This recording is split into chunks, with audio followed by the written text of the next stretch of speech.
Assalamualaikum warahmatullahi wabarakatuh. Alhamdulillah. Wassalatu wassalamu ala Rasulillah Muhammad ibn Abdillah wa ala alihi wa sahbihi wa man walah.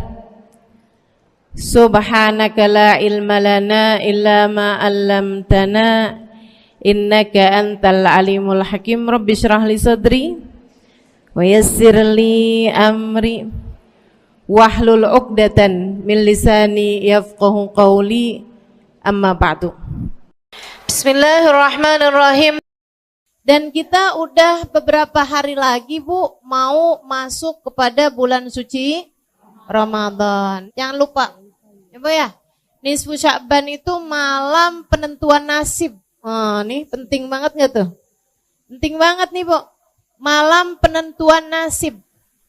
Kita nggak tahu nih kan nasib kita ke depan nih kayak gimana.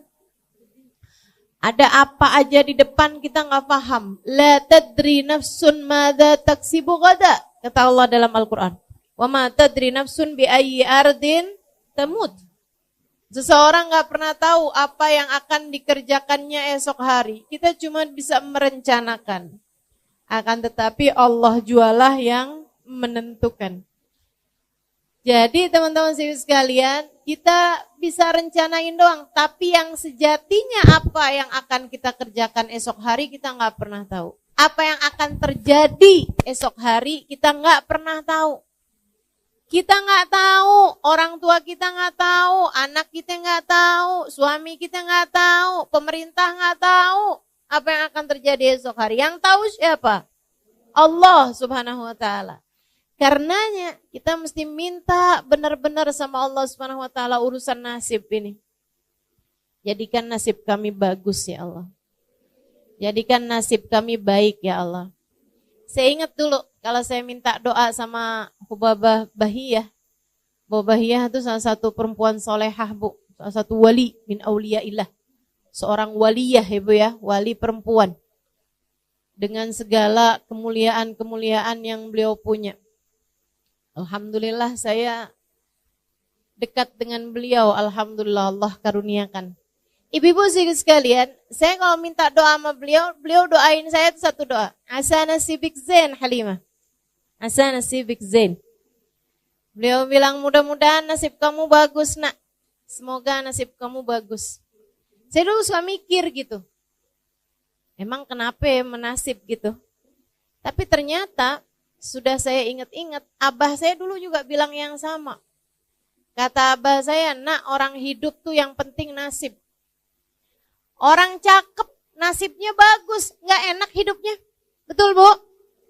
Orang cakep aja, kalau nasibnya gak bagus, gak enak loh hidupnya. Apalagi orang jelek. Orang kaya, kalau nasibnya nggak bagus, hidupnya nggak enak loh Bu. Apalagi orang. Maksud saya tuh nasib itu nggak terkait sama rupa, nggak terkait sama harta. Kalau orang tuh sama Allah dikasih nasibnya bagus, enak aja hidupnya. Biar kata dia nggak seberapa dikasih apa-apa. Tapi kalau nasibnya bagus tuh udah enak aja hidupnya. Punya harta cukup. Ibu ya? Mau pergi pengajian ada. Kan begitu? Mau buat sedekah ada. Mau ikutan nyumbang acara ada. Kan begitu ya? Kepengen umroh ada. Pengen haji ada juga. Wah tuh. Itu namanya rezeki yang berkah. Namanya nasib hartanya adalah harta yang bagus. Nah kita minta kayak begitu tuh sama Allah Subhanahu wa ta'ala. Makanya di malam nisfu Sya'ban, nanti ibu-ibu sekalian jangan lupa amalin nih bacaannya. Yang diajarkan, yang dilakukan oleh para guru-guru kita. Kabarnya ini diajarkan dari Nabi Muhammad. Sebab para sahabat ngamalin, para tabi'in ngamalin, para ulama-ulama sepanjang zaman ngamalin Bu. Saya belajar dulu di Indonesia 8 tahun sebelum saya lanjutkan ke luar negeri. Nah itu ibu-ibu sekalian, semua tuh ulama-ulama Jawa Barat, Jawa Tengah, Jawa Timur ngajarin sama semua dah malam nisfu Sya'ban baca Yasin 3 kali. Udah ibu ikutan ulama aja daripada ikutan yang gak jelas tuh bu. Baca Yasin malam nisfu Sya'ban bid'ah. Bid'ah tuh gimana? Bid'ah tuh dolalah. Kullu bid'atin dolalah. Semua bid'ah adalah sesat. Wa kullu dolalatin finnar. Semua kesesatan membawa neraka. Maksud kamu orang baca Yasin masuk neraka gitu? Nah ini kan rada enggak enak dipikir ya. Rada enggak pas gitu otak kita mikirnya. Jadi maksud kamu orang baca Yasin malam nisfu Sya'ban sesat. Terus kalau sesat masuk neraka. Berapa banyak orang-orang di mana-mana baca kalau malam nisfu Sya'ban Yasin 3 kali. Andai nih nggak ada yang ngajarin kecuali seorang ulama yang saya tahu sangat soleh, dia ngamalin dan dia ngajarin, saya sih akan ikut. Ibu betul nggak gitu? Misalnya ini ibu nggak ada yang ngajarin nih, tapi saya ngajarin ibu-ibu, bu. Nanti malam Jumat ibu baca sholawatan ini dah, enak bu. Saya tuh kalau habis baca sholawatan ini tuh saya doa minta sama Allah tuh doa saya diijabah gitu, hati jadi lebih tenang. Ibu amalin apa nggak? Amalin. Nah diajarin sama satu orang saya aja, asal ibu tahu saya punya sanad ilmu. Maksudnya saya punya kapasitas ilmu untuk mengajarkan itu. Ibu akan amalkan. Apalagi bu yang ngajarin ulama banyak banget dah. Dari di Indonesia sampai ke luar negeri. Dan Nabi Muhammad telah mengatakan, lan tajtami' ummati ala dhalalah. Umatku ini gak akan pernah sepakat dalam kesesatan. Nabi itu yang bilang, umat saya gak bakalan sepakat dalam kesesatan tuh gak ada ceritanya. Nah ini menurut saya baca Yasin 3 kali di malam nisfu Sya'ban itu adalah sesuatu yang disepakati oleh umat. Bukan hanya di Indonesia. Jadi kalau ada yang bilang, itu tuh budayanya orang Indonesia, mainnya kurang jauh. Mainnya kurang jauh tuh butuh, suruh pergi tuh ke Yaman, suruh pergi tuh. Habib Zain bin Smith di Madinah ngajarin, ibu ya, suruh pergi tuh. Sayyid Maliki di Mekah ngajarin, ulama-ulama ngamalin. Ibu-ibu sekalian, suruh pergi ke Syekh Ramadan Al-Buti, ya bu ya, di Syria ngajarin. Pergi tuh ke Mesir, diajarin. Semua pada ngamalin kok. Nah kamu gak ngamalin ya, ikutan siapa gitu kan? Nah insya Allah bisa kita amalin ibu ya. Apalagi menyangkut urusan sama nasib. Innallaha yatajalla fi lailatin nisf min Sya'ban fayaghfir illal musyrik wal musyahin. Kata Nabi Muhammad alaihi salatu wassalam, Allah akan menunjukkan rahmat, menurunkan rahmat, anugerah kasih sayangnya pada malam nisfu Sya'ban. Dengannya, dengan kasih sayang tersebut, Allah memberi ampunan kepada hamba-hambanya yang mukmin, kecuali yang gak dapat ampunan siapa? Al-musyrik, orang yang menyembah selain Allah, wal musyahin, dan orang yang hatinya terdapat kebencian terhadap, dendam terhadap salah satu dari hamba Allah yang beriman. Nih, kasihan nih, 2 orang tersebut nih gak bisa dapat rahmatnya Allah Subhanahu wa taala pada malam nisfu Sya'ban. Semoga kita terhindar darinya insyaallah. Amin. Baca Yasin 3 kali. Yasin yang pertama diniatin biar apa bu? Panjang umur dalam taat. Kalau minta panjang umur jangan asal panjang bu. Ibu mau umur panjang di atas tempat tidur kagak bisa ngapa-ngapain? Gak mau. Ibu mau panjang umur buat banyakin daftar dosa? Gak mau. Kita minta sama Allah panjang umur fi khairin wa lutfin wa afiyah. Fi taatillah, dalam taat kepada Allah, fi khairin wa lutfin wa afiyah, dalam kebaikan, dalam keselamatan dan dalam kesehatan. Insya Allah. Yasin yang kedua ibu baca dengan niat urusan rizki, ibu ya. Biar lancar, biar berkah, biar manfaat. Dan ibu jangan salah bu, rizki itu juga bukan hanya urusan uang, apalagi urusan makanan. Enggak sama sekali ibu ya. Rizki itu luas ibu-ibu sekalian. Karena manusia tuh punya 3 bagian nih. Ada badan, ada akal, ada hati. Semuanya ketiganya perlu rizki. Badan ibu perlu rizki. Buat makan, buat nutup aurat, buat tempat buat tidur, buat tempat buat bepergian. Kan gitu ibu ya? Maka yang namanya makanan, yang namanya sandang atau pakaian, yang namanya rumah, tempat tinggal, mau itu ngontrak, mau itu beli, mau itu nebeng. Ya bu, semuanya sama aja, itu juga merupakan bagian dari rizki. Termasuk juga kendaraan, mau itu punya sendiri, mau itu nebeng sama teman, mau itu naik kendaraan umum, sama aja bu. Itu namanya rizki juga gitu. Rizki juga. Ibu-ibu sekalian yang saya muliakan tuh rizkinya badan gitu ya. Kemudian ada lagi rizkinya akal. Maka ibu selain minta rizki yang badan, ibu juga minta rizki yang akal. Apa tuh? Ilmu yang manfaat. Ya kan gitu ya? Itu namanya rizkinya akal ibu tuh. Bisa punya ilmu. Dan buat ilmu itu bu perlu guru. Makanya ibu juga perlu minta dikaruniai guru. Terutama buat anak cucu ibu dah. Ke depan nih waktunya kita gak tahu zamannya akan jadi seperti apa. Maka ibu perlu membekali anak-anak cucu-cucu ibu dengan doa-doa. Doanya salah satunya adalah minta ya Allah, karuniakan untuk anak-anak cucu-cucuku ilmu yang bermanfaat dan guru yang memandu mereka menjalani kehidupan. Orang kalau ada gurunya insya Allah benar bu. Kalau gak punya guru nih bisa ngeblangsak mana-mana ibu ya. Mama jangan baca doa nisfu Sya'ban mah. Itu bid'ah. Kamu taunya dari mana nak? Dari Google. Ini berguru sama Mbah Google. Bu ya. Berguru sama Syekh Yahoo nih. Berguru sama yang enggak ada ininya gitu. Sambungannya. Gitu kan. Nah itu masalahnya tuh. Mudah-mudahan dah semuanya. Pada dikaruniai guru yang soleh. Yang dapat membimbing jalan kehidupan kita. Insya kata Allah dalam Al-Quran, وَمَنْ يُضْلِلِ اللَّهِ فَلَنْ تَجِدَ لَهُ وَلِيًّا مُرْشِدًا. Siapa yang disesatkan oleh Allah, Allah tidak akan memberikan padanya seorang guru pembimbing.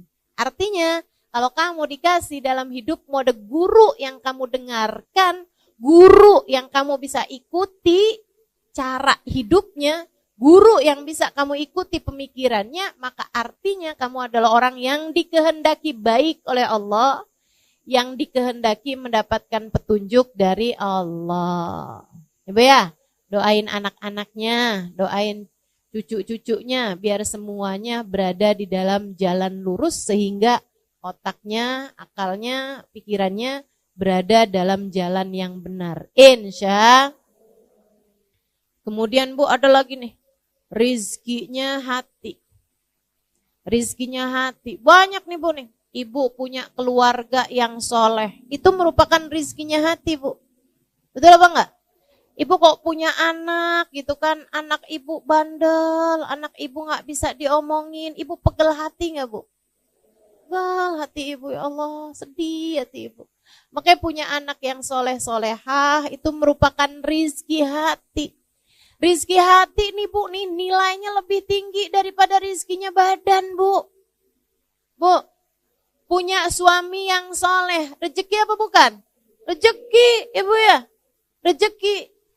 Punya suami yang soleh lebih baik daripada gak punya suami. Tapi bu, punya suami yang megelin, mendingan kagak punya suami dah.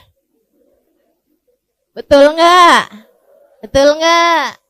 Betul, jangan ya Allah kasih saya suami deh ya Allah, yang penting laki-laki dah.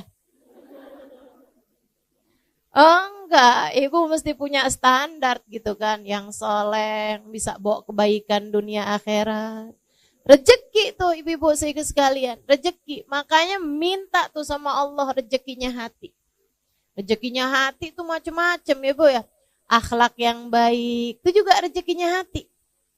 Ya kan?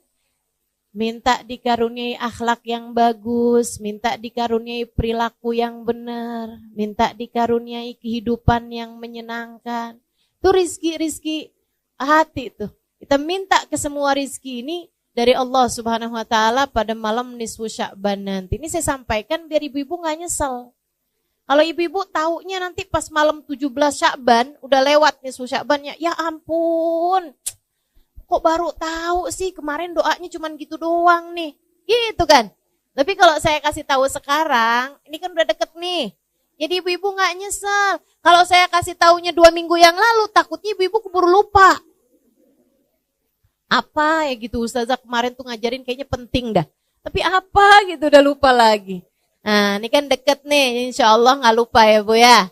Baca Yasin yang pertama, niat panjang umur dalam taat. Baca Yasin yang kedua, niat rizki, zahir batin, rizkinya badan, rizkinya akal, rizkinya hati. Kemudian, ini yang paling penting nih, bergantung dengannya nasibmu di akhirat. Minta agar dimatikan di waktunya nanti dalam keadaan husnul khotimah. Karena kayak apapun senengnya hidupmu di dunia, ada orang hidupnya seneng banget nih di dunia. Meskipun gak ada yang kayak begitu. Orang tuh yang namanya hidup tuh pasti aja ada enak, ada gak enaknya kan. Tapi andai ada orang hidup seneng aja di dunia nih. Tapi matinya su'ul khotimah. Bu, udah deh tuh. Jadi penyesalan sepanjang kehidupannya nanti di akhirat. Sebaliknya, kalau ada orang hidupnya susah terus, tapi matinya husnul khotimah, udah tuh. Bakalan jadi kesenangan nantinya di akhirat. Lupa sama semua kesusahan kehidupan kalau dia matinya dalam keadaan husnul khotimah.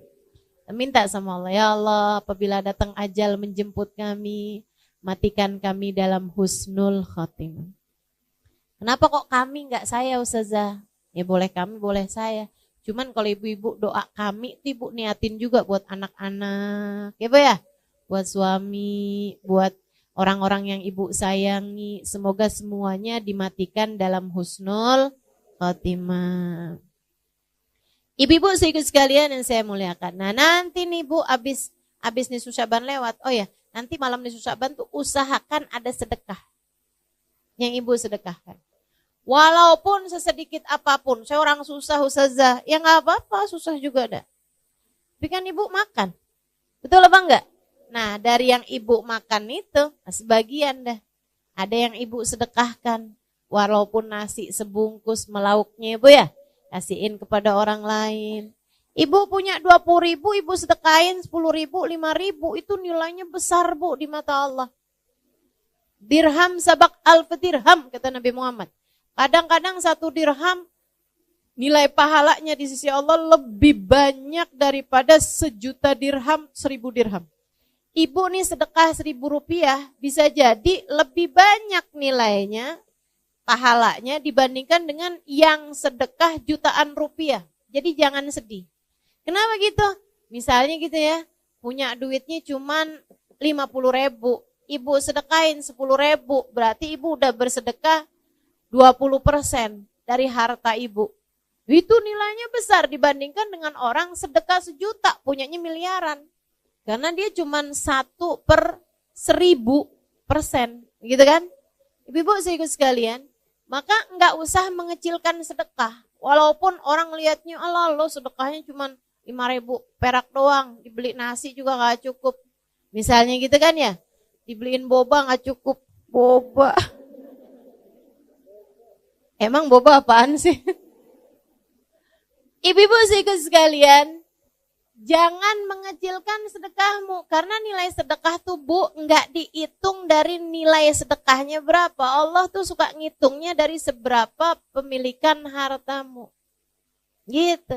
Aja mudah-mudahan pokoknya malam nisfu Sya'ban usahakan ada sedekah yang kita sedekahkan. Allah tuh suka gak tega. Kalau ngelihat hambanya yang sedekah tuh, Allah suka gak tega.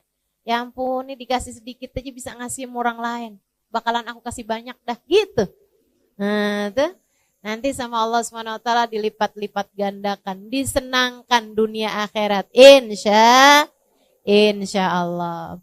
Ibu-ibu sih sekalian, habis nisfu Sya'ban itu ibu nggak boleh puasa lagi.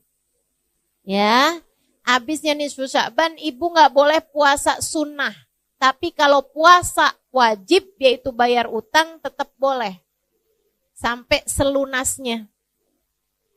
Sampai selunasnya. Ibu bayar deh tuh. Karena itu kan puasa itu yang wajib-wajib memang wajib dibayar gitu Bu.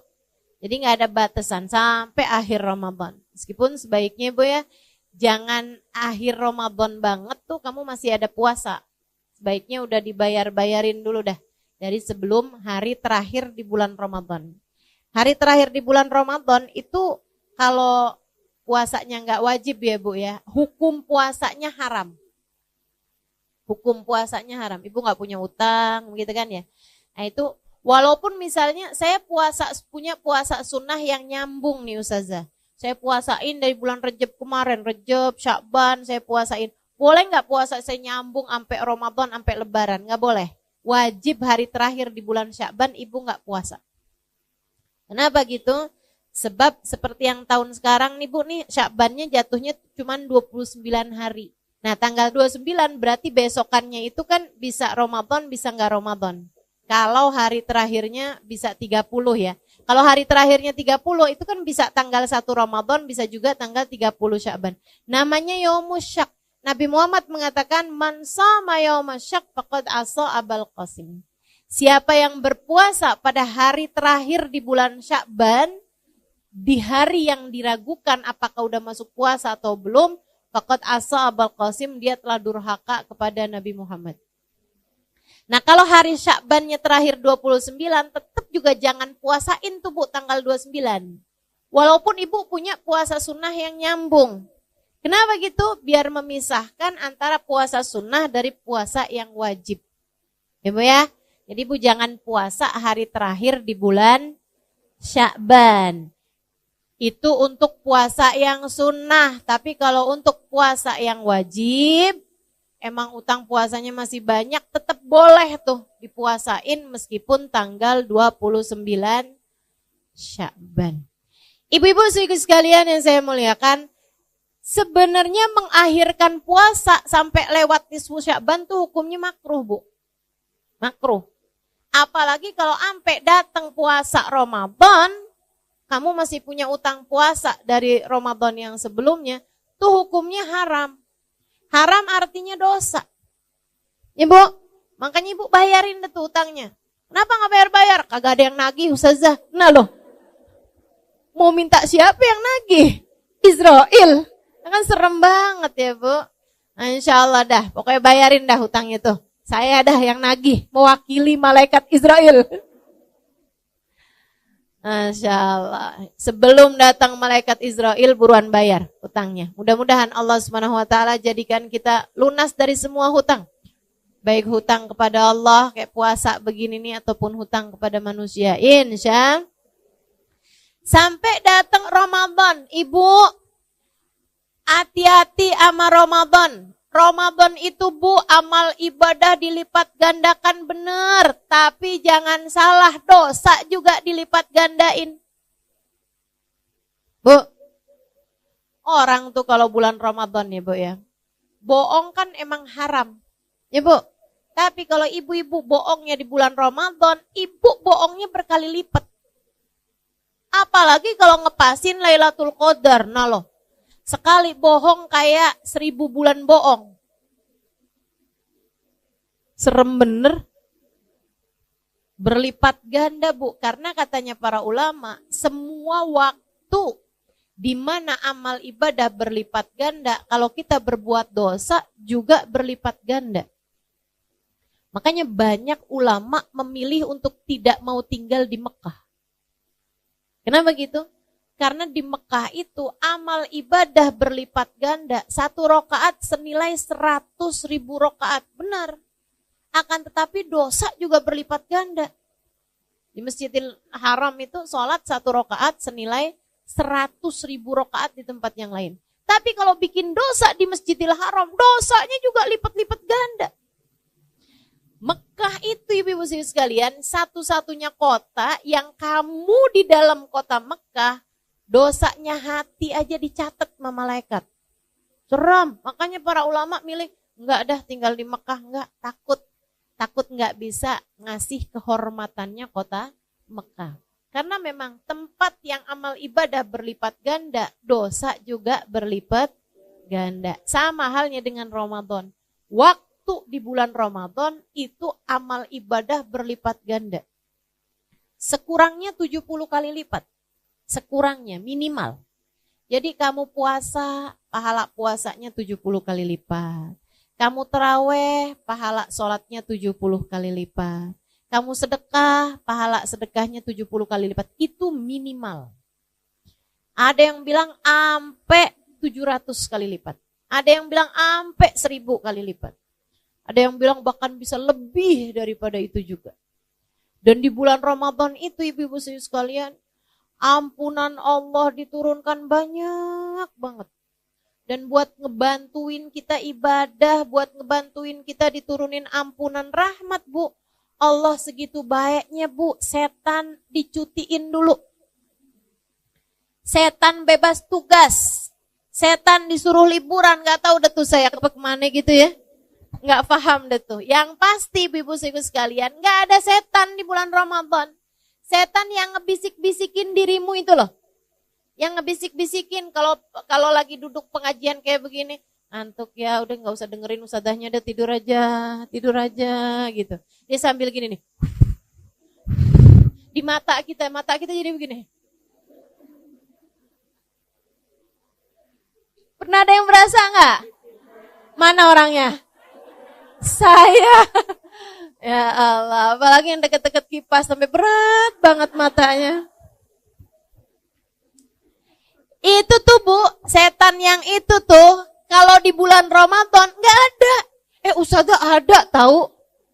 Maksud kamu gimana? Saya baca Quran ngantuk, bener dah Ustazah. Kata setan, bukan saya. Itu mah asli kamu deh tuh. Emang tukang ngantukan kalau ibadah ya. Masya Allah, Masya Allah. Jadi jangan ada yang nyalahin setan kalau bulan Ramadan. Setan bilang gak ikut-ikut. Saya gak ikut-ikut kata setan. Ayo Bu, bikin setan gak gampang masuk lagi sama kita habis lebaran. Bikin setan gak kenal sama kita habis lebaran. Mana di itu si Halimah? Kok kayak udah susah nih dimasukin. Itu ada caranya ibu sekalian. Ramadanmu dinaikin mutunya. Ramadanmu dinaikin tingkatannya. Imam Al-Ghazali dalam kitabnya Bidayatul Hidayah menerangkan tentang 3 kelasnya orang-orang saat berpuasa. Ya Bu?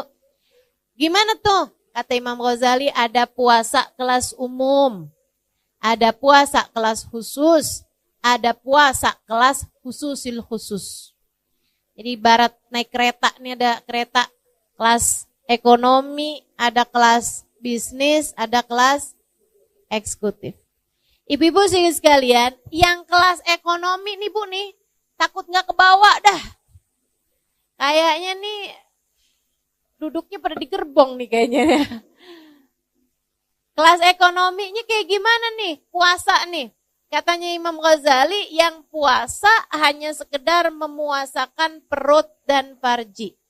Artinya dia puasa, gak mau makan, gak mau minum, sama gak mau berhubungan intim ketika sedang berpuasa bagi yang sudah menikah. Begitu ya. Puasa berarti gak boleh makan, gak boleh minum, gak boleh hubungan. Gitu doang dia. Tapi yang lain-lain masih jalan terus. Yang lain-lain tuh kayak gimana? Ngomongin orang jalan. Bohong, gitu ya. Ngelihat dengan syahwat, iya juga gitu. Nontonnya gak bener, juga jalan juga. Semua maksiat masih dikerjakan. Marahin suami, tambah jadi. Soalnya deket-deket lebaran, dana-dana belum tunai. Belum cair. Masih beku di kulkas ya Bu ya.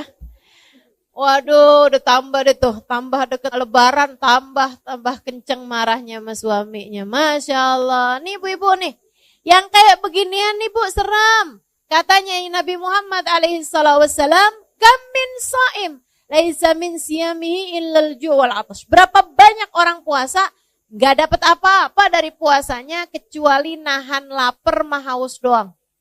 Bahkan Imam Abu Hanifah sampai menyebutkan nggak dapat pahala, tapi wajib diqadha puasanya. Kalau puasa kamu batal karena dosa-dosa yang tadi telah saya sebutkan, kayak bohong, ngomongin orang, gitu ya Bu ya. Itu katanya Imam Abu Hanifah, batal puasa kamu, ntar mesti diqadhain. Ya ampun, serem bener. Katanya Imam Syafi'i dan yang lain-lain, enggak, puasanya enggak batal, puasanya sah, tapi enggak ada pahalanya. Nah, buat apa? Puasa kita nih Bu, kalau Allah tolak nggak mau terima, menurut Ibu siapa itu yang mau ngasih pahala? Nggak ada Bu. Makanya mesti hati-hati urusan puasa nih, mesti hati-hati. Karena puasa ini amal ibadah yang paling disukai, paling didemenin sama Allah Subhanahu wa taala. Allah tuh paling suka kalau ngelihat hamba-hambanya pada puasa. Allah tuh Bu, kalau kita udah masuk bulan suci Ramadan, Allah tuh banggain kita di hadapan para malaikat-malaikatnya. Kata Allah, liatin deh tuh hamba-hambaku tuh, pada lemes-lemes, liatin deh tuh. Liatin hambaku tuh, pada lapar, pada haus, kesianan gitu ya. Kata Allah, mereka nahan lapar, ninggalin makanannya meskipun mereka lapar. Mereka meninggalkan minumnya meskipun mereka haus. Kenapa? Untuk aku, kata Allah, fasaumuli wa ana ajzibih, puasa mereka untukku, akulah sendiri yang akan memberikan balasannya. Ibu, saya dengar Bu ya, dari Sayyidil Habib Umar bin Hafid, malaikat raqib sama malaikat atid nih Bu nih, kalau nyatetin amal ibadah kita atau nyatetin dosa-dosa kita, sekalian dikasih nilai. Ya mereka udah punya hitung-hitungannya semua tuh Bu. Misalnya kita ya, sholat duhur, langsung tuh dikasih nilai sama malaikatnya. Kalau khusyuk sekian, kalau nggak khusyuk sekian. Kalau khusyuk rukuknya doang sekian, gitu.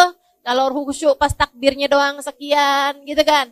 Kalau sambilan sholat sambil ngedengerin TV yang lagi kebuka, ada sekian tuh. Kalau sambilan mikirin masakan yang mau dimasak sekian, ada hitungannya semua. Kalau kita berjamaah, makanya saya berusaha buat nggak ninggal sholat jamaah. Kenapa gitu? Orang kalau sholat berjamaah itu Bu, kadang-kadang biar kata nggak khusyuk, insya Allah Allah terima. Gitu. Makanya berusaha dah buat sholatnya berjamaah, karena khusyuk itu susah. Betul nggak Bu? Susah Bu. Kita kadang khusyuk nih bagian depannya doang, belakangnya ngeblangkrak. Ya Allah, nyari kunci nggak ketemu, begitu sholat inget. Ada nggak yang kayak gitu? Sama berarti kita. Karena mengingat khusyuk itu nggak gampang, saya berusaha buat sholatnya berjamaah. Begitu kan? Kenapa gitu? Nggak gampang khusyuk tuh. Dan kalau berjamaah insya Allah dah. Insya Allah. Seapa-apanya insya Allah diterima sama Allah. Kata Allah, ijtama'u min ajli faqabiltu lijtimaihim. Mereka berkumpul karena aku terima sholat mereka sebab perkumpulan mereka. Nah ini malaikat nih Bu udah punya hitung-hitungannya semua. Termasuk Ibu hadir majelis kayak begini nih, malaikat raqib Bu udah tahu hitung-hitungannya. Kalau khusyuk dengerin berapa pahalanya gitu. Kalau misalnya pikiran udah sambil ngeliatin jam nih, kapan ya waktunya makan siang. Gitu kan, itu ada hitung-hitungannya tuh Bu semuanya. Malaikat raqib udah tahu dah, gak bakalan keliru, gak bakalan kurang, gak bakalan lebih, gak bakalan kelebihan gitu. Semua ada hitung-hitungannya. Yang gerak-gerak mulu badannya. Masa orang gak boleh gerak-gerak Ustazah? Boleh, cuman yang kayak yang sibuk aja sama HP-nya, antaran lihat belakang, antaran lihat ke depan gitu ya. Enggak khusyuk tuh kan namanya. Kata Nabi, lausakan galbu hadza lasakanat jawarihuh. Kalau hati seseorang tenang, maka akan tenanglah anggota tubuhnya. Insya Allah. Ibu-ibu, semua malaikat tuh punya hitung-hitungannya amal ibadah kita, kecuali puasa. Kecuali puasa. Jadi kalau ibu puasa, itu malaikat cuma tulis Halimah puasa. Gitu misalnya. Gitu doang, udah. Siapa yang ngasih nilai? Allah langsung. Makanya bahaya nih. Puasa nih bahaya. Amal ibadah yang paling disukai Allah, tapi Allah kalau nggak demen ditolak aja sama Allah. Nggak ada tedeng aling-alingnya, nggak ada pengacara yang ngebelainnya gitu. Puasa nih urusannya, karena langsung sama Allah Subhanahu Wa Taala. Kalau malaikat tuh tuh masih banyak istighfarnya buat kita nih hamba-hambanya Allah. Malaikat itu masih kayak yang mau katanya ibu ya, malaikat itu ada di kitabnya Imam Al-Haddad, Risalah Mu'awana ya kalau nggak salah ya. Itu katanya Imam Al-Haddad radhiyallahu ta'ala anhu warḍah, kalau kamu bikin kemaksiatan, itu malaikat atid nggak langsung nulis dosa kita. Nggak langsung nulis. Katanya malaikat raqib bilang kayak gini, Tid jangan dicatat dulu Tid. Siapa tahu habis gini dia taubat, tar dulu Tid, tungguin. Gitu katanya Bu. Itu ada tuh, ada hadisnya, ada sanadnya Bu ya, ditulis tuh sama Imamul Haddad. Beneran ini. Kalau kita niat berbuat buruk, apalagi nggak ditulis sama dia. Baru niat doang tuh nggak ditulis. Tapi kalau niat kita berbuat kebaikan udah langsung ditulis. Kalau kita ngerjainnya ditulis dan diberi pahala minimal 10 kali lipat. Masya Allah. Tuh ibu-ibu sekalian. Jadi malaikat raqib sama malaikat atid tuh masih ada gitu. Masih ada yang jangan ditulis dulu deh, dosanya tar dulu. Siapa tahu dia taubat, tar dulu. Masih banyak rahmatnya orang, ya kecuali kalau udah gemes kali ya. Maksiat mulu nih kerjaannya, langsung tulis. Wallahu a'lam deh tuh. Tapi yang pasti ibu-ibu sekalian, malaikat raqib sama malaikat atid masih banyak rahmatnya gitu. Masih kayak yang saya ngelihatnya kayak masih ada jiwa pengacara mau membela kliennya nih Bu nih. Tapi kalau urusan puasa, malaikat pun angkat tangan. Allah sendiri yang akan menuliskan balasannya. Makanya begitu puasa ada ngomongin orangnya, kata Allah, aku tolak. Gak ada pahalanya apa-apa. Begitu puasa kamu ada bohongnya, kata Allah, aku tolak. Puasa macam apa ini? Begitu kamu puasa, kemudian kamu marah-marahin anak, hati anak sedih gitu. Allah bilang, kenapa dia berbuat begitu kepada hambaku? Aku tolak puasanya. Kamu mau ngomong apa? Ibu-ibu seriku sekalian yang saya muliakan, Nabi Muhammad tuh Bu benar-benar minta kita jagain puasa. Benar-benar minta kita jagain puasa, terutamanya yaitu ya, puasa kita itu jadi puasa yang enggak umum, kita naikin menjadi puasa yang khusus dengan memuasakan anggota tubuh kita dari dosa. Terutamanya dosanya lisan yang paling banyak bikin pahala puasa tuh habis. Pahala puasa hilang, itu kebanyakan dari dosanya lisan. Makanya ibu-ibu sekalian, bulan puasa jagain lisan. Jagain lisan. Makanya kenapa kalau bulan puasa pengajian pada libur. Kenapa gitu? Maaf ya Bu ya. Memang juga karena sepanjang bulan, 11 bulan tuh anggap pelatihan kalau bulan puasa kayak waktu praktek gitu. Itu iya juga. Dan juga biar ibu-ibu lebih konsentrasi ibadah-ibadah kayak baca Quran dan lain sebagainya. Itu iya juga. Tapi juga Bu, karena kita nih perempuan-perempuan nih kalau udah kumpul-kumpul, mulut kita nih suka rada nyerempet gitu. Ya, yang nggak niat ngomongin orang aja nyerempet jadi ngomongin orang. Betul apa enggak? Apa kabar Bu? Baik, masih bagus nih. Ya kan ya? Kemarinan nggak kelihatan. Iya nih lagi ada masalah sama suami. Tuh. Yang satu demen curhat, yang satu kepo. Ya udah kan pas. Emang ada masalah apaan Bu? Iya gitu udah tuh ya. Gimana ya, biar jadi kayak istri orang gitu. Emang selama ini istrinya siapa? Genderuwo gitu. Ya Allah. Ibu-ibu sekalian yang saya muliakan, pokoknya emang bulan Ramadan tuh Bu tuh, saran saya emang sebaiknya Bu, kalau bisa diusahain gak banyak ketemu orang tuh ahsan. lebih baik. Kenapa gitu? Itu dia dah, udah ketemu orang banyak inian tuh akhirnya jadi nyerempet. Ini dah gitu. Bohong, itu udah harus banget ditutup kamusnya. Jangan ada kebohongan di bulan Ramadan. Kalau habis tarawih gimana Ustazah? Ya sama aja. Bulan Ramadan tuh dosa dilipat gandain. Jangan sampai nih ada ibu-ibu nih tanyain sama suaminya, kamu lihat uang saya di saku baju yang kamu cuci nggak? Bang, nanyanya habis tarawih ntar gimana? Enggak gitu ya Bu. Pokoknya yang namanya bohong mah dosa gitu, mau siang mau malam. Dan kalau kamu bohongnya siang, yang ngebatalin pahalanya puasa. Jangan ngomongin orang, baik dari lisanmu atau dari jempolmu. Sekarang banyak nih orang ngomongin orang gak pakai mulut lagi ya Bu ya. Tapi pakai jempol. Ya Allah Bu, di pengajian ada tuh yang WhatsApp sama temennya. Lo lihat nggak tuh si No datang tahu? Di mana emang duduknya? Sambilan nih, ada ustadzahnya yang lagi ceramah padahal. Ya ampun, bisa-bisanya dia datang, kagak punya malu. Nah tuh. Ya Allah. Tuh ibu-ibu saya sekalian, kamu bahkan kelihatannya lagi duduk di majelis taklim, akan tetapi sejatinya kamu sedang ghibah. Ghibah tuh Bu bahaya dan bisa batalin pahala puasa kita. Karena sejatinya orang lagi ghibah, lagi ngomongin orang, lagi ngegosip, itu kayak makan bangkai daging saudaranya sendiri. Seram, mudah-mudahan Allah jaga lisan kita.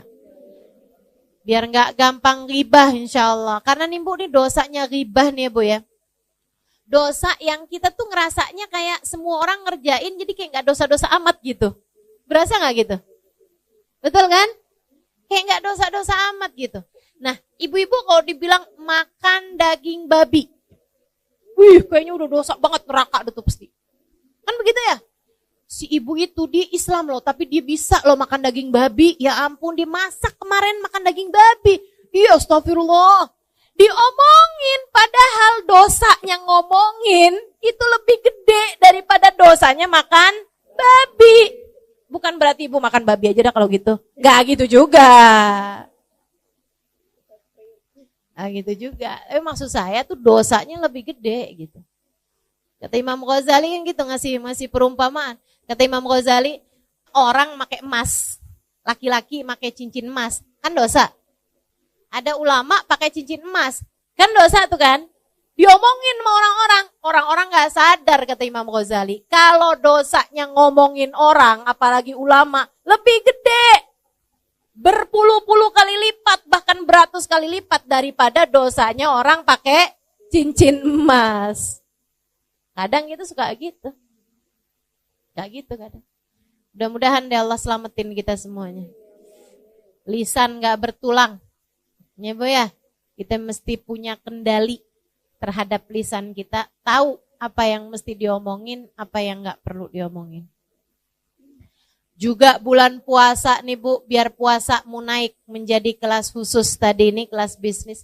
Ibu mesti jagain lisannya dari menyakiti hati orang. Hati-hati Bu, bahaya.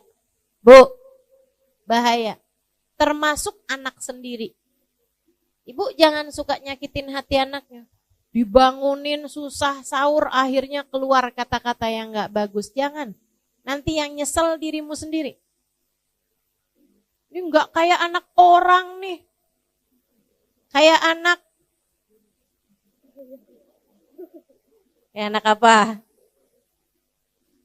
Kalau ibu nyebutin nama salah satu binatang, anak sakit hati kan. Meskipun anak kalau bisa nyaut, ya kalau saya anak monyet, ibu induknya dong. Untung aja anak-anak kita tuh sopan-sopan loh Bu. Betul apa enggak? Anak-anak kita tuh santun-santun. Ibu suka marah kalau ibu ngajak anak ibu ngomong, anak ibu pegang HP. Betul apa enggak? Coba diingat-ingat. Nah, kalau ibu ngomong, HP-nya ditaruh dulu. Nih ibu mau ngomong penting nih, liatin muka ibu, liatin. Saya ini ibumu loh nak, surga kamu tuh udah di bawah kaki saya. Ada yang suka gitu? Enggak ya? Enggak segitu dramanya ya? Ibu-ibu sekalian, kita marah kalau kita ngomong anak kita pegang HP. Tapi betapa seringnya anak kita ngomong dan kita pegang HP, ngaku. Betul apa enggak? Dan alhamdulillah anak kita santun-santun. Saya nggak pernah lihat tuh yang anaknya ngomong kayak gini. Ibu, saya lagi ngomong ya Bu ya. Coba taruh HP-nya. Nggak pernah lihat saya. Nggak pernah lihat. Santun anak kita, Masya Allah. Maka ibu-ibu sedikit sekalian yang saya muliakan, jagain hati anakmu. Kalau kamu sendiri nggak pinter jaga hati anakmu, siapa lagi yang akan jaga hati dia? Kalau dalam rumah dia tidak mendapatkan kedamaian, di mana lagi dia akan menjadikan sebuah tempat sebagai tempat dia berpulang. Orang kalau nggak dapetin damai di dalam rumahnya, mesti di mana lagi? Kesian, mau di jalanan. Kesian banget anak-anaknya. Udah Bu, lupakan semua kemarahanmu, lupakan semua kekesalanmu sama anak. Ibu-ibu sedikit sekalian, anakmu, kata Imam Ghazali alaihi ridwanullah, adalah bayanganmu. Kalau kamu pengen bikin anakmu lurus, kamunya mesti lurus. Hubabah Zahra, ibunda dari guru saya Al-Habib Umar bin Hafid. Guru kami Al-Habib Umar bin Hafid, guru kita semua Al-Habib Umar bin Hafid. Itu ibu-ibu sekalian punya anak soleh-solehah semua. Banyak anaknya Bu, soleh-solehah semuanya ibu-ibu sekalian. Lebih dari 10 orang anaknya. Semuanya soleh, semuanya solehah. Bahkan yang satu jadi mufti di kota Hadramut. Yang satu lagi Al-Habib Umar bin Hafid, orang soleh wali min auliyaillah. Ibu-ibu sedikit sekalian yang saya muliakan, semuanya soleh-solehah. Putra-putri dari Hubabah Zahra ini ya Bu ya. Ditanya, ada seorang ibu nanya sama Hubabah Zahra, Hubabah gimana caranya biar anak saya soleh-solehah. Hubabah Zahra sambil senyum, karena emang orangnya senyuman mulu tuh Bu tuh. Padahal hidupnya susah, hidupnya berat, senyum aja. Katanya beliau kayak begini, nak, kamu kalau kepengen anak kamu soleh-solehah, ya kamunya mesti solehah. Gampang aja ngomongnya, kamunya yang solehah. Terus kalau kamu udah solehah, kamu tinggal doain anak kamu. Sebab doanya perempuan yang solehah diijabah sama Allah. Dengannya anakmu jadi anak yang soleh-solehah. Gampang deh tuh.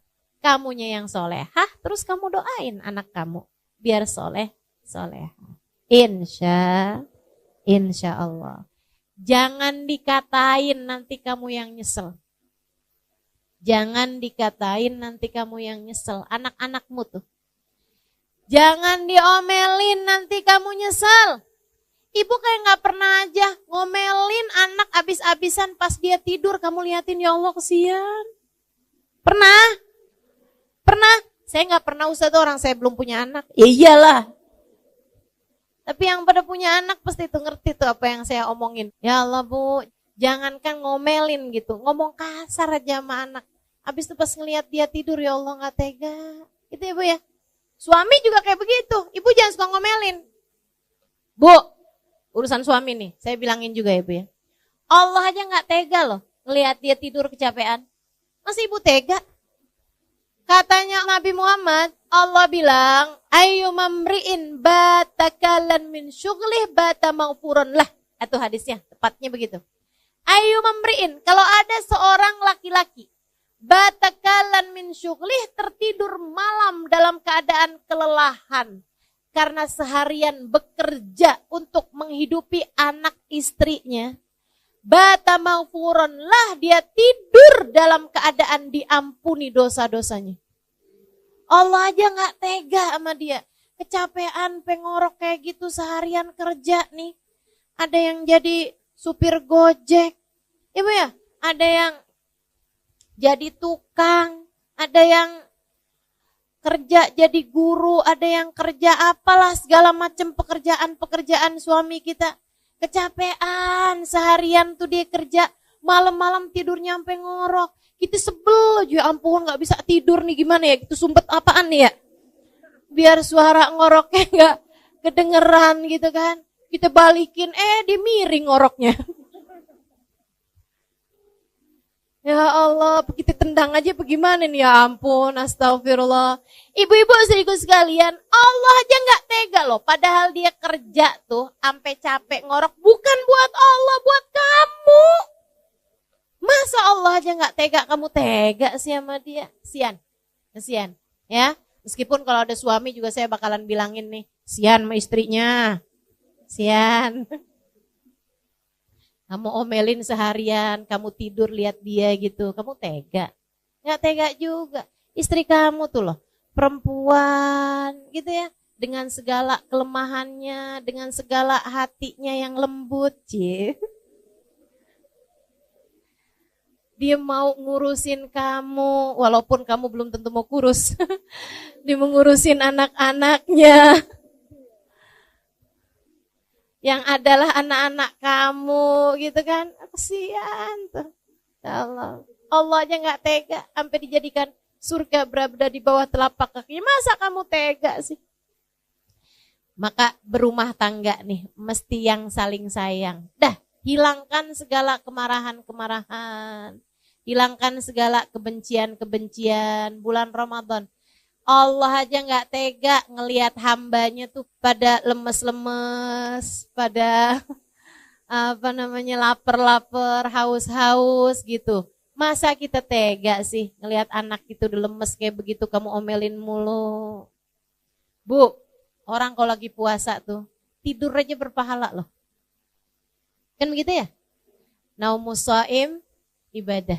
Kata Allah, tidurnya orang lagi puasa nilainya ibadah. Allah aja gak tega, dia tidur aja ditulis pahala. Masa kamu tega-teganya sih? Bang, puasa tidur mulu. Ya Allah, Bu, Allah yang gak tega. Kamu ngeliat anak kamu tidur, puasa tidur aja kerjaannya. Ayo bangun, sholat, ayo baca Quran. Gini gitu segala macam kamu omelin. Ya Allah, Bu, dia tidurnya ibadah, kamu ngomel dosa. Nih, mikirnya yang benar nih. Dia lagi ngerjain ibadah loh, Bu. Kamu bangunin. Yang ada kamu yang dosa. Dia lagi ibadah, kamu gangguin. Ya Allah, khair insyaallah. Mudah-mudahan ibu-ibu nih jadi gak pada ngomelan dah kalau datang bulan Ramadan. Amin. Latihan dari sekarang, Bu ya. Udah, Bu, belajar buat ngelihat lucu-lucu dalam kehidupan. Gitu. Lihat suaminya ngomel, ibu lihatnya yang lucu aja dah. Ya ketawa aja liatin gitu. Ketawa, dia lagi marah kita ketawa gitu. Kamu ketawa kenapa sih? Abang lucu dah bang. Hidungnya kembang kepis bang. Mata abang ntar nyipit, ntar ngeblalak lucu dah bang. Gituin aja udah yang lucu aja ngelihatnya. Udah gak usah, hidup udah gak usah disusah-susahin ya Bu. Yang enak aja. Kita punya Allah Maha Rahman. Alhamdulillah. Kita punya Nabi penyayang. Alhamdulillah. Udah lihat lucu aja dah dalam kehidupan ini. Gak usah diberat-beratin. Datang bulan suci Ramadan, hilangkan segala kemarahan, hilangkan segala kebencian. Yang rahmat sama siapapun, gak usah bawa-bawa perasaan sedih nih. Sampai tanggal segini belum bisa beli baju lebaran. Gak usah dipikirin. Gak usah dipikirin. Bu, gak usah dipikirin. Ada banyak sunnah-sunnah yang lain yang ibu bisa kerjain. Nah gak usah. Lagian kalau Allah kasih rezeki sih Bu, gak ada siapapun bisa menghindari. Ya Bu ya, udah Allah mau ngasih dikasih juga. Udah apa yang bikin hati ibu sedih, tinggalin. Ibu tahu gak? Setan tuh Bu, di hari-hari setan gak ada kayak gini nih. Setan tuh ngodain kita Bu, tidak hanya dengan ngajakin kita berbuat dosa. Akan tetapi setan tuh seringkali godain kita nih dengan cara dibuat hati kita putus asa, hati kita sedih, hati kita overthinking, kata istilah anak zaman sekarang nih. Itu tuh seringkali bisikan-bisikan setan, kayak ngilang-ngilangin nikmat yang Allah SWT berikan. Padahal kalau kita mau hitung nikmatnya Allah, enggak kebayang banyaknya. Udah, ibu enggak usah mikirin yang enggak ada. Ibu syukuri aja apa yang ada. Insya Allah. Sebab Bu, Kalau kamu mau cari yang nggak adanya terus, kamu akhirnya nggak bisa bersyukur dalam kehidupan. Saya kasih tahu ya Bu ya, hidup ini nggak pernah ideal buat siapapun. Bu, nggak ada loh orang yang hidupnya ideal, hidupnya pas semuanya, nggak ada Bu. Ada orang nih ya Bu ya, sakit-sakitan, hidupnya nggak enak, kan begitu kan? Sakit mulu gitu, dikit gini sakit, dikit gitu sakit, enak apa nggak enak? Nggak enak. Kadang-kadang nih sehat orangnya ya Bu ya. Giliran punya suami, suaminya megelin. Ada yang suaminya baik, saudaranya nyebelin. Ada yang orang tuanya, ya Bu ya. Ada yang saudara-saudaranya jahat. Ada yang mertuanya Bu. Ada yang iparnya. Pasti ada aja yang namanya hidup memang kayak begitu. Memang kayak gitu. Nggak pernah ideal. Kayaknya susah deh mau nyari orang yang semua orang sayang sama dia, semua orang baik sama dia gitu. Orang Nabi Muhammad yang sempurna gitu aja Bu, dijahatin sama pamannya. Iya kan? Dijahatin sama tetangga-tetangganya, dijahatin sama orang sekampungnya. Apalagi kita yang kayak gini nih, pasti ada aja. Dan kita nih Bu, kalau mau nyari hal-hal yang bisa bikin hidup kita sedih, hidup kita merasa, katanya orang zaman sekarang insecure, ya Bu ya. Ngerasa minder, ngerasa sedih hati, mau dicari mah ada aja Bu. Orang tuh hidup gak ada yang ideal. Ya kan Bu? Gak ada yang hidupnya udah pas tuh. Hidup yang kayak begitu tuh, gak ada. Tapi hati bisa pas. Tapi hati bisa ideal. Manusia yang hatinya paling ideal, Nabi Muhammad SAW. Hidupnya gak ideal Bu, Nabi Muhammad. Betul apa enggak? Ya gimana mau ideal hidupnya Nabi Muhammad, lahir aja udah gak punya bapak. Mau ideal dari mana? Anak umur 6 tahun ditinggal mati ibunya, mau ideal dari mana Bu? Nabi Muhammad alaihissalam berada dalam kemiskinan berpuluh-puluh tahun, ibu-ibu sekalian. Enggak ideal hidupnya Nabi Muhammad. Nabi Muhammad, ibu-ibu saudariku sekalian, punya anak 7. Bu, 6 di antara anaknya Nabi Muhammad yang menguburkannya. Artinya Nabi Muhammad tuh Bu, punya anak 7, anaknya semuanya meninggal sebelum meninggalnya Nabi Muhammad. Sedih apa enggak sedih? Sedih. Ideal apa enggak hidupnya Nabi Muhammad? Enggak. Hidupnya Nabi Muhammad penuh dengan ujian. Hidupnya Nabi Muhammad penuh dengan kesusahan-kesusahan. Akan tetapi hati Nabi Muhammad ideal. Hati itulah yang menjadi pusat segala sesuatu. Nikmat, enggak nikmat hidup, semuanya letaknya ada di dalam hati kita. Bahagia letaknya di hati. Makanya ibu-ibu saudariku sekalian, hidupmu pasti enggak ideal. Akan tetapi hatimu bisa menuju kepada ideal. Hidup enggak ada yang sempurna, tapi hati kita bisa menuju kepada kesempurnaan dengan cara menjadi hamba yang bersyukur. Suami kita kayak gimana? Alhamdulillah. Kan gitu ya Bu ya? Punya suami ganteng, alhamdulillah. Kagak usah nonton sinetron. Gak usah nonton drakor. Udah cakep dah suami saya, tontonin dia aja. Punya suami jelek, alhamdulillah. Gak susah jagainnya.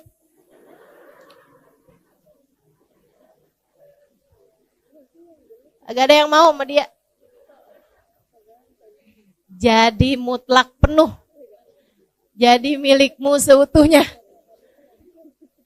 Ibu-ibu saudariku sekalian yang saya muliakan, dah yang enak-enak aja dah Bu ya.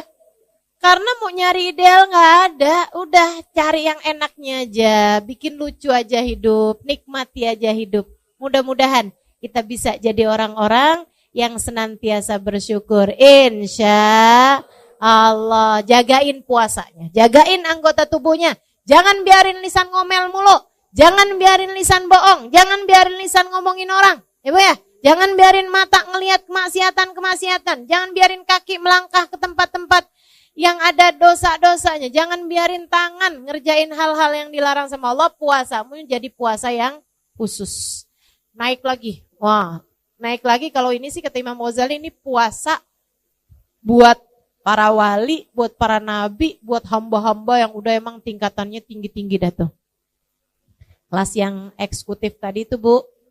Ya udah kita sih yang penting puasa kita di kelas bisnis tadi tuh udah bagus gitu. Kita puasain anggota tubuh kita dari ngerjain dosa. Selama bulan Ramadan jauhi segala perbuatan dosa sebab dosanya jadi berlipat ganda. Lagi pula perbuatan dosa di bulan Ramadan takutnya bikin Allah gak berkenan menerima puasa kita, akhirnya Ramadan kita jadi sia-sia. Puasa yang khusus yang kayak gimana lagi tuh Ustazah? Memuasakan seluruh waktu mereka hanya untuk Allah. Memuasakan seluruh anggota tubuh mereka hanya untuk Allah. Jadi matanya Bu, mereka izinkan cuman buat ngelihat Al-Quran, matanya diizinkan cuman untuk memandang kitab-kitab zikir, matanya mereka izinkan hanya untuk memandang dengan pandangan penuh rahmat, penuh kasih sayang terhadap siapapun dan apapun tuh. Yang kayak beginian nih, gitu ya Bu ya. Telinga mereka pakainya sepanjang Ramadan buat taat semuanya. Lisan pakainya antara buat berzikir, antara buat ngomong yang bagus-bagus, antara buat baca Al-Quran, antara buat sholawatan Nabi Muhammad tuh. Yang kayak beginian nih, ibadahnya ibadah eksklusif ya Bu ya. Kelas-kelas hamba-hamba Allah Subhanahu wa ta'ala. Imam Asy-Syafi'i Bu kalau bulan Ramadan hatam 60 kali hataman Quran. Siang 1 hataman, malam 1 hataman. Saya masih ketemu. Ada namanya Habib Abu Bakar bin Umar Al-Haddar. Itu Bu, ketua atau munsibnya, kepala suku gitu ya, dari Al-Haddar di kota Tarim Hadramaut. Belum lama saya ada teleponan juga sama beliau karena putranya lagi datang ke Indonesia beberapa hari yang lalu. Itu ayahnya Bu, semua orang di kota Hadramaut di Tarim tahu bahwasanya beliau itu menghatamkan 1 kali hataman Quran tiap harinya. Dikiranya membaca 1 hataman Al-Quran. Dan itu semua orang tahu. Jadi istrinya, keluarganya udah tahu dah. Jam sekian sampai jam sekian ayah saya baca Al-Quran gak bisa diganggu gugat. Jam sekian sampai jam sekian ayah saya baca Al-Quran gak bisa diganggu gugat. Sehari hatam 1 kali hataman Quran. Sehataman Bu. Dari Fatihah ke An-Nas. Gak kayak kita dibalik. Dari An-Nas ke Al-Fatihah. Ini kan cepet ya Bu ya. Masya Allah. Ini dari Fatihah ke An-Nas Bu, 30 juz. Kita mah putus asa, gak bakalan bisa kita tiru dah. Ibu-ibu jangan coba-coba tiru. Gak bakalan sanggup, sehari 30 juz. Ya Allah, udah dah. Gak bakalan bisa ibu-ibu saudariku sekalian. Tapi sekurangnya Bu, 3 juz mah bisa insya Allah. Ya Bu. Kayak gak niat gitu dah. Enggak ada nih saya lihatnya. 3 juz bisa apa enggak? Bisa Ustazah, yang 1 juz Al-Quran, yang 1 juz Al-Pukat mama enggak. Ya Allah, insya Allah ya Bu ya. Pokoknya Bu, selama bulan suci Ramadan, Ibu harus ada hataman Qur'annya. Pokoknya nih, minimal gitu ya Bu ya. Sekali, kalau bisa 2 kali. Kalau bulan Ramadan kemarin 2 kali, setahun ini 3 kali. Insya Allah. Paksain, kalau nggak dipaksain emang kagak jadi dah. Mesti dipaksain, mesti komitmen. Sekurangnya selama bulan Ramadan.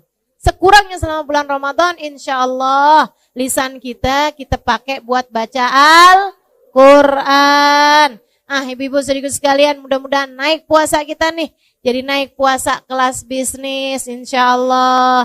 Biar puasa kita diterima sama Allah. Ada Qurannya, ada terawihnya. Ibu kalau terawih jangan nyari masjid yang paling cepat. Kelakuan nih. Ada nih yang kelakuannya kayak begini nih. Kalau nyari, enak tuh sholat terawih di sono dah. Kenapa? Cepet. Pokoknya setengah jam semuanya kelar semua. Setengah jam sama sholat isyaknya. Itu tarawih model apa tuh ya, cepet bener dah. Bismillahirrahmanirrahim, Yasin. Kirain baca Yasin. Allahu Akbar. ruku, ya Allah, ya Allah. Jangan ya Bu ya, jangan ya Bu ya. Insyaallah Bu, terawihnya biar bener. Ya Bu, dikirannya juga biar banyak. Dikiran Ramadan gini nih. Asyhadu an la ilaha illallah. Astaghfirullah. Nas'alukal jannata wa na'udzubika. Asyhadu an la ilaha illallah. Astaghfirullah. Nas'alukal jannata. Asyhadu an la ilaha illallah. Astaghfirullah. Nas'alukal jannata wa na'udzubika minan nar. Allahumma innaka afuwun tuhibbul afwa fa'fu anna. Allahumma innaka afuwun. Allahumma innaka afuwun tuhibbul afwa fa'fu anna ya karim. Nah, tuh kita perbanyak. Insyaallah mudah-mudahan Allah terima semuanya. Allah mudahkan semuanya buat diamalkan insyaallah. Mudah-mudahan apa yang turun pada malam nisfu Sya'ban dan pada sepanjang bulan Ramadan nanti Allah tidak menghalangkan kita darinya insyaallah. Semoga saja di saat turun hujan ampunan kita semuanya terampuni dosa-dosanya. Ketika turun hujan rahmat kita menjadi hamba yang disayang Allah Subhanahu wa taala. Ketika turun itkun minan nar, pembebasan dari api neraka, kita menjadi orang-orang yang telah dibebaskan Allah dari api neraka insyaallah. Mudah-mudahan Allah Subhanahu wa taala menjadikan kita di bulan Ramadan semakin dekat dengan orang-orang saleh, semakin dekat dengan hamba paling saleh Nabi besar Muhammad sallallahu alaihi wasallam karena kita mengikuti cara beliau menjalankan bulan suci Ramadan. Mudah-mudahan Allah Subhanahu wa taala menjadikan kita orang-orang yang dikaruniai umur yang berkah, nasib yang bagus, rizki yang halalan, thayyiban, mubarakan, ilmu yang bermanfaat, hati yang selalu bahagia. Allah karuniakan pada ujung akhir hidup kita kematian dalam husnul khatimah. Ala hadhihi niyah bikuniyatin salihah jami'ah syamilah la hadratin Nabi Muhammad sallallahu alaihi wasallam. Al-Fatihah. A'udzu billahi minasyaitonir rajim. Bismillahirrahmanirrahim. Alhamdulillahirabbil alamin arrahmanir rahim maliki yaumiddin. Ista'in ihdinas siratal mustaqim siratal ladzina an'amta 'alaihim ghairil maghdubi 'alaihim waladdallin amin. Allahumma bihaqqil Fatihah birmatil Fatihah barakatil Fatihah taftah lana abwabal khair tu'amilana muamalat ahlal khair takfina min jamil fitan wal mihan bu'us wa dhair innaka wali kulli khair mutafaddil bi kulli khair birahmatika ya arhamar rahimin. Allahumma inna nas'aluka ziyadatan fid din barakatan fil umur wa sihhatan fil jasad wa sa'atan fil rizqi wa taubatan qabla al maut wa syahadatan indal maut wa maghfiratan ba'dal maut wa afwan indal hisab wa amanan minal adab wa nasiban minal jannah warzuqna an-nadhar ila wajhikal karim. Allahumma afina min bala'ik wa auzi'na syukra ni'maik wa adhikna barda afik wa halawata munajatik. Allahumma inna nas'aluka minal uquri awfaraha wa minal adhani asfaha wa minal a'mali azkaha wa minal akhlaqi atyabaha wa minal arzaki azzalaha wa minal afiyah akmalaha minad dunya khairaha wa minal akhirah na'imaha bihaqqi sayyidina Muhammadin sallallahu alaihi wasallam. Allahumma inna nas'aluka ziyadatan fid din barakatan fil umur wa sihhatan fil jasad wa sa'atan fil rizqi wa taubatan qablal maut wa syahadatan indal maut wa maghfiratan ba'dal maut wa afwan indal hisab wa amanan minal adab wa nasiban minal jannah warzuqna an-nadhar ila wajhikal karim. Allahumma hawwin alaina fi sakaratil maut wan najata minan nar wa afwan indal hisab. Allahumma rabbana atina fid dunya hasanah wa fil akhirati hasanah wa qina adzaban nar. Dawahum fiha subhanakallahumma wa tahiyyatuhum fiha salam wa akhiru da'wana anil hamdulillahi rabbil alamin. Allahumma barik lana fi Sya'ban wa ballighna Ramadan wa inna ala siyam wal qiyam wa qiraatil Qur'an wa ganni'na bil galil minat ta'am wal manam wal kalam. Allahumma barik lana fi Sya'ban wa ballighna Ramadan وأعنا على الصيام والقيام وقراءة القرآن وقنعنا بالقليل من الطعام والمنام والكلام وصلى الله على سيدنا محمد وعلى آله وصحبه وسلم دعواهم فيها سبحانك اللهم وتحيتهم فيها سلام آخر دعوانا أن الحمد لله رب العالمين. Jangan berani mati kalau nggak bawa cinta sama Nabi. Soalnya kalau nggak bawa cinta sama Nabi, bawa apa coba? Bawa apa kira-kira? Saya bawa sholat ustazah. Sholat yang mana? Yang sambil sholat semua pikiran-pikiranmu tetap jalan. Yang sambil sholat hati kadang masih bisa ghibahin orang. Apakah jenis sholat semacam itu yang akan kamu bawa sebagai bekal menuju kematian? Kita mah sholat aja bu. Jangan ditinggal juga sholatnya. Akan tetapi layakkah ia sebagai bekal untuk kamu menuju kepada negeri akhirat, selamat dari murka dan berhasil masuk ke dalam surga? Saya rasa sholat kita masih jauh untuk menjadi sholat yang layak membuat kita menerima balasan sebesar itu. Mau bawa apa ke akhirat? Bawa sedekah. Seberapa banyak sedekahmu? Sudahkah ada di antara kita yang mampu bersedekah dengan setengah harta yang dia punya? Adakah di antara kita yang sudah berani bersedekah dengan seperempat harta yang dia punya, atau bahkan sekedar 10% harta yang dia punya? Bukankah lebih mudah bagi kita itu selama ini untuk membawa harta kita ke pasar, duit kita, kemudian kita belanjakan daripada kita sedekahkan? Bukankah yang kita rasakan selama ini, uang 100.000 kalau dibawa pergi ke mall rasanya dikit banget, tapi begitu mau dimasukkan ke dalam kotak sumbangan rasanya jadi kayak gede banget, bukan begitu? Assalamualaikum warahmatullahi wabarakatuh.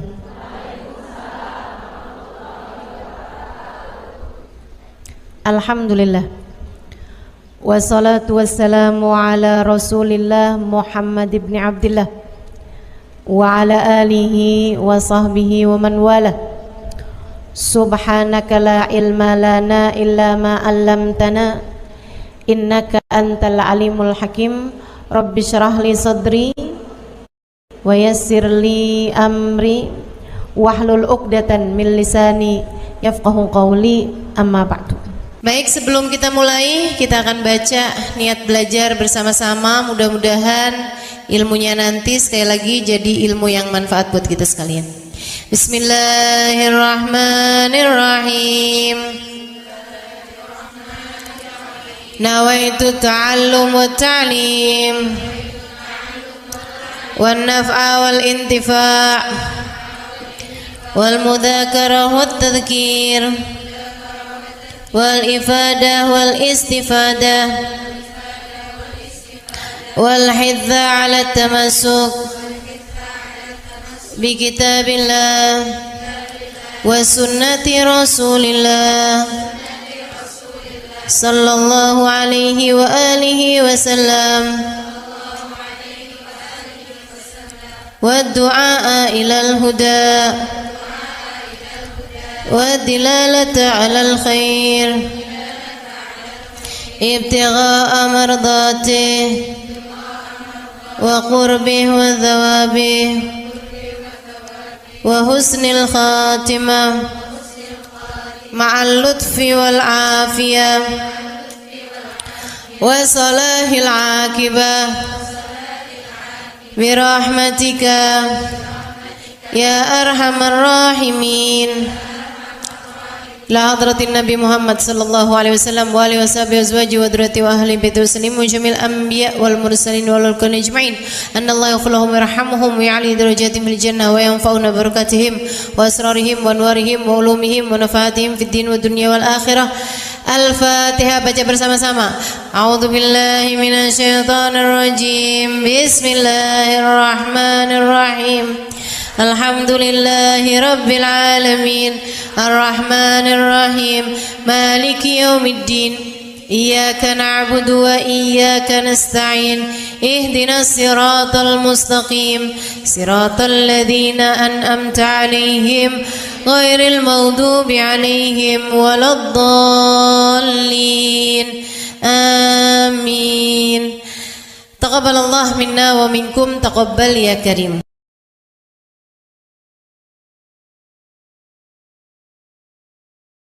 yang hadir di majelis ini, baik ibu-ibu, kakak-kakak, adik-adik, anak-anak, nenek-nenek. Semoga semuanya dirahmati dan dicintai Allah.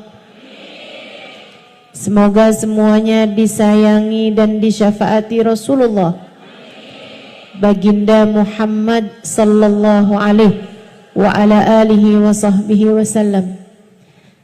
Sehingga mudah-mudahan di hari akhirat nanti Allah perkenankan kita ada dalam rombongan Nabi besar Muhammad,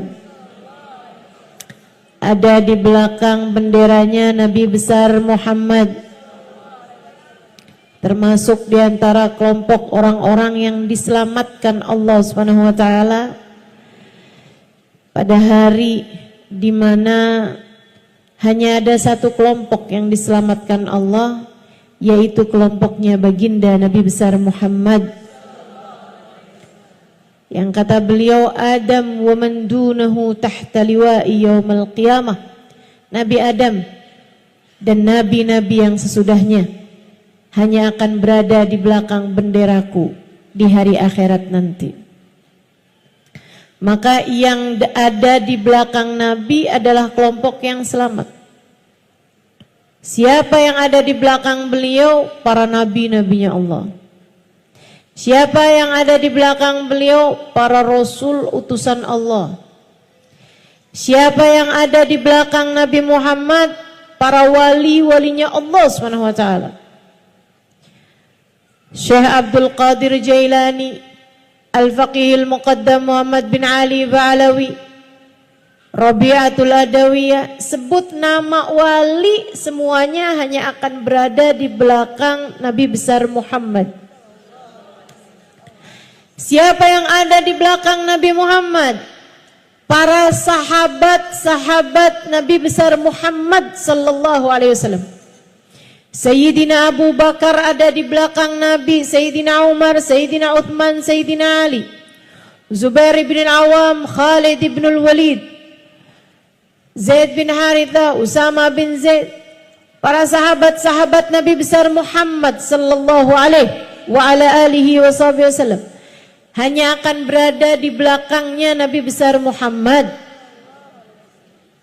Siapa yang ada di belakang Nabi Muhammad? Alun Nabi sallallahu alaihi wasallam, keluarga Nabi sallallahu alaihi wasallam. Sayyidah Fatimah, Sayyidah Zainab, istri Nabi Muhammad, Sayyidah Khadijah, Sayyidah Aisyah, Sayyidah Sofia, Sayyidah Hafsah, Sayyidah Salamah, semuanya akan ada di belakang Nabi Muhammad. Cucu-cucu Nabi Muhammad, Sayyidina Hasan, Sayyidina Husain, Sayyidina Ali Zainal Abidin, Sayyidina Muhammad Al-Baqir, Sayyidina Musa Al-Kadhim, Sayyidina Al-Muhajir Allah Ahmad bin Isa, para habaib-habaib yang mulia, semuanya akan berada di belakangnya bendera Nabi besar Muhammad.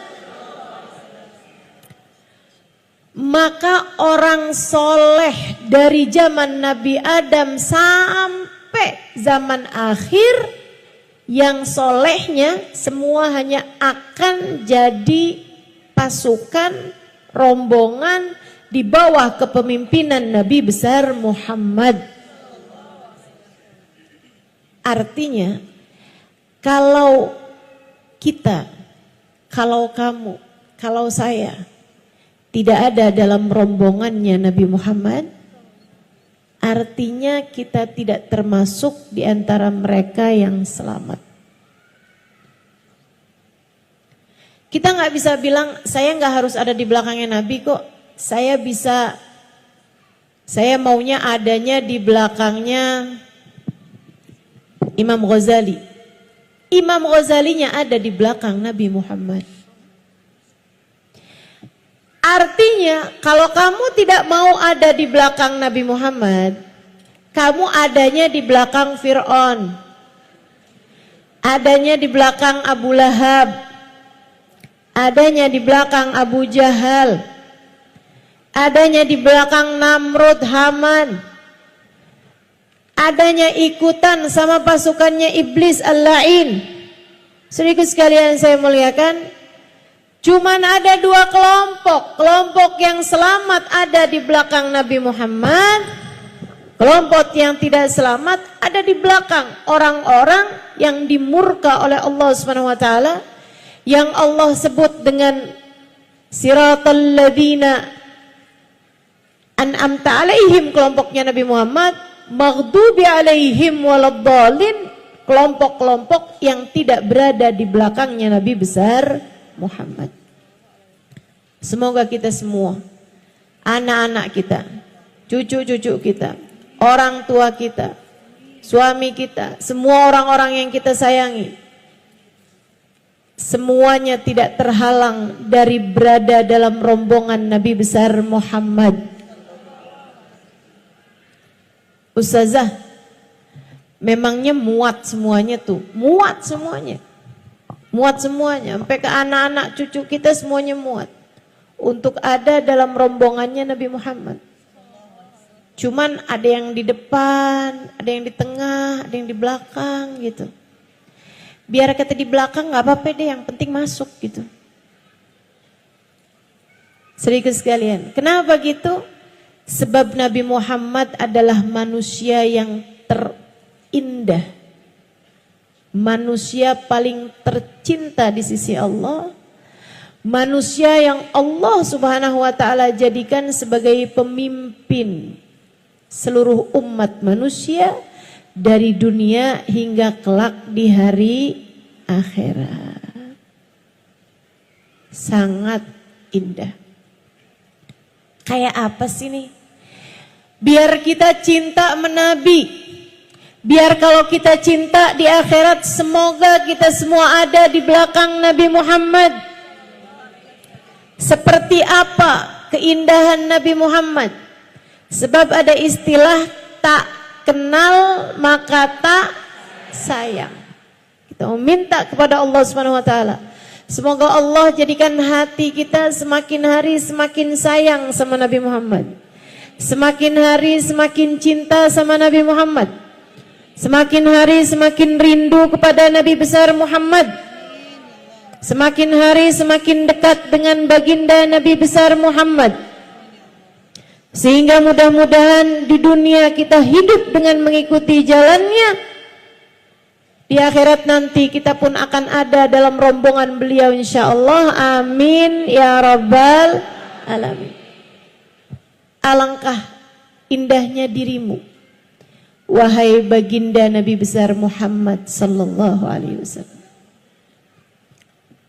Pengen kenal, pengen tahu nabinya. Yuk, dengerin saya mau cerita tentang Nabi Muhammad. Dengerinnya bukan cuman pakai telinga, karena telinga bisa lupa apa yang telah ia dengar.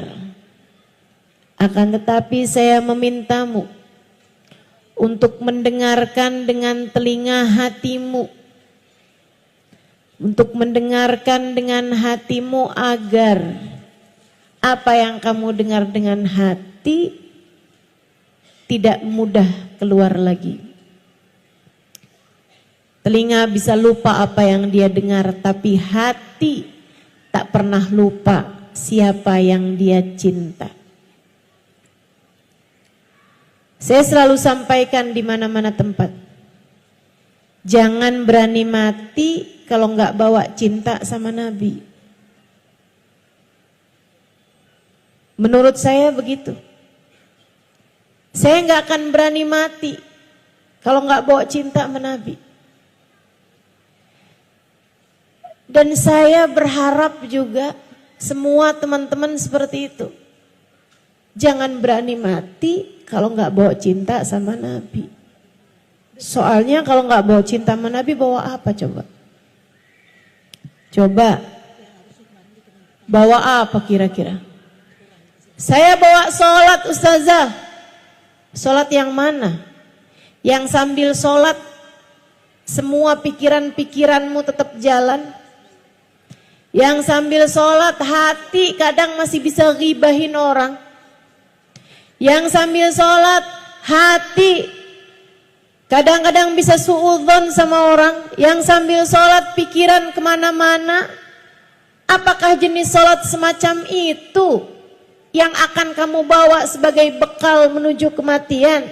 Kita mah sholat aja, Bu. Kita mah sholat aja, Dek. Jangan ditinggal juga sholatnya. Akan tetapi, layakkah ia sebagai bekal untuk kamu menuju kepada negeri akhirat?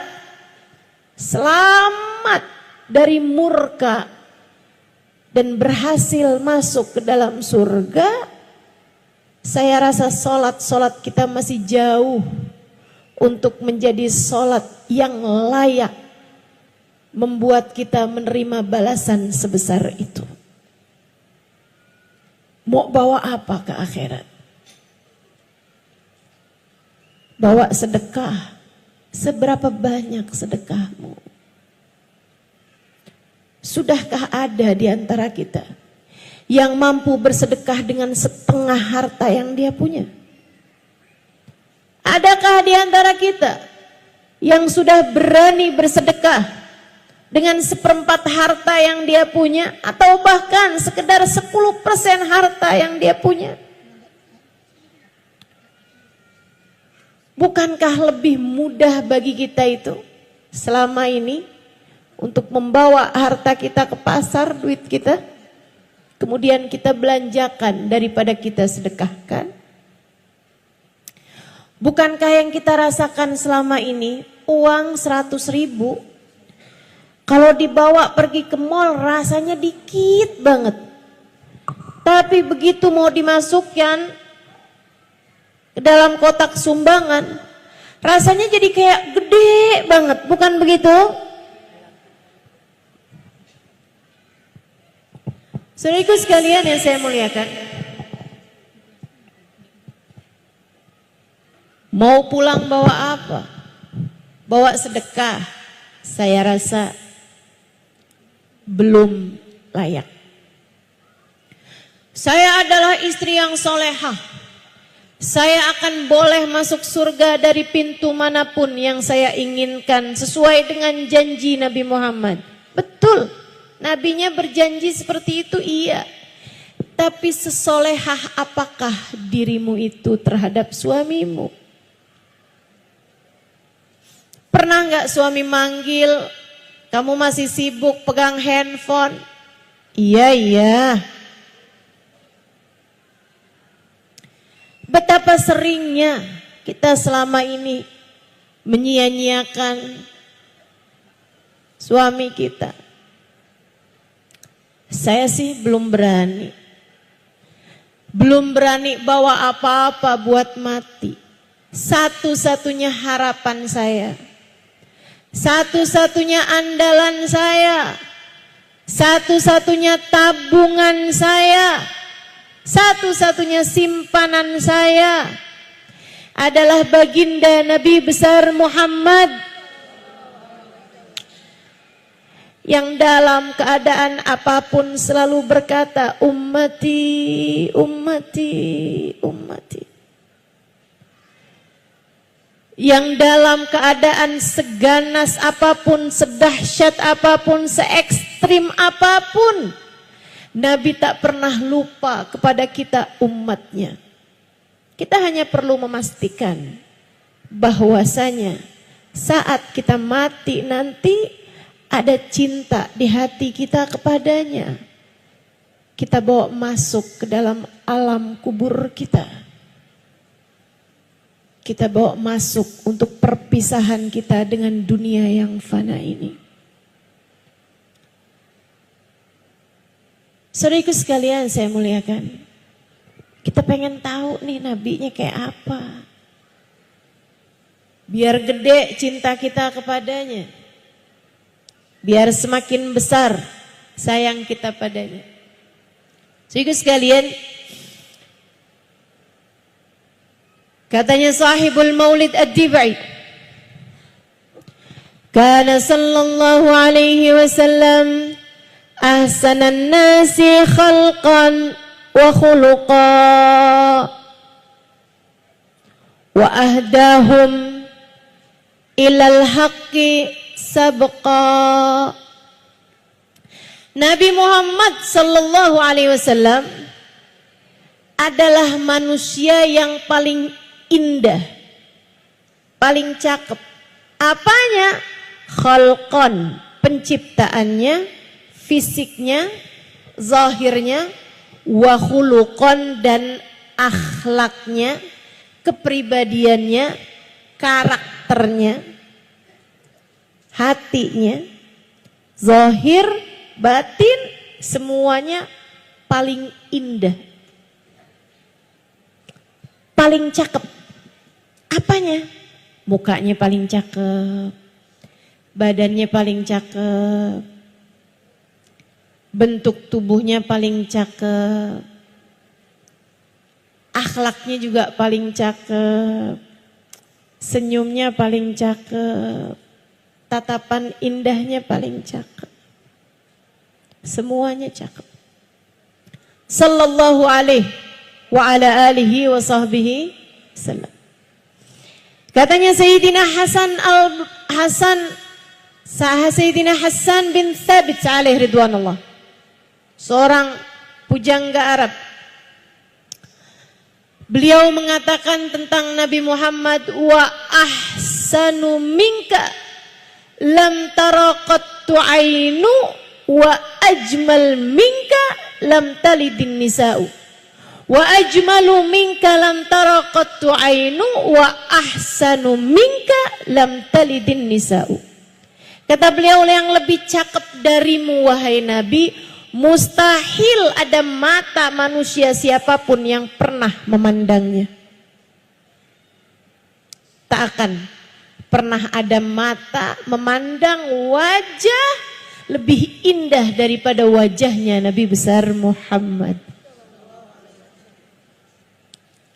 Wa ahsan minka, yang lebih baik darimu wahai Nabi, lam talidin nisa'u, tidak akan pernah dilahirkan seorang wanita. Khuliqta mubarra'an min kulli aibin ka'annaka qad khuliqta kama tasha'u. Engkau wahai Nabi terlahir tanpa celah. Engkau wahai Nabi terlahir tanpa ada kurangnya. Engkau wahai Nabi Muhammad terlahir tanpa memiliki aib. Ka'annaka qad khuliqta kama tasha'u, seolah-olah engkau lahir sesuai dengan pintamu. Kalau ada orang sebelum lahir boleh pesan dulu. Kamu misalnya sebelum lahir nih, kamu ditanya duluan, kamu pengen mata kayak gimana? Pengen hidung kayak gimana? Pengen mulut kayak gimana? Pengen badan kayak gimana? Itu yang akan lahir yang seperti Nabi Muhammad SAW. Kayak boleh dapat pesen gitu. Nabi kita Muhammad SAW, keindahan beliau. Nabi Muhammad kulitnya putih. Bukan putih kayak putih pucat gitu, bukan. Putih kemerahan. Apabila beliau sedang malu atau sedang marah, ada semburat merah di pipi beliau sallallahu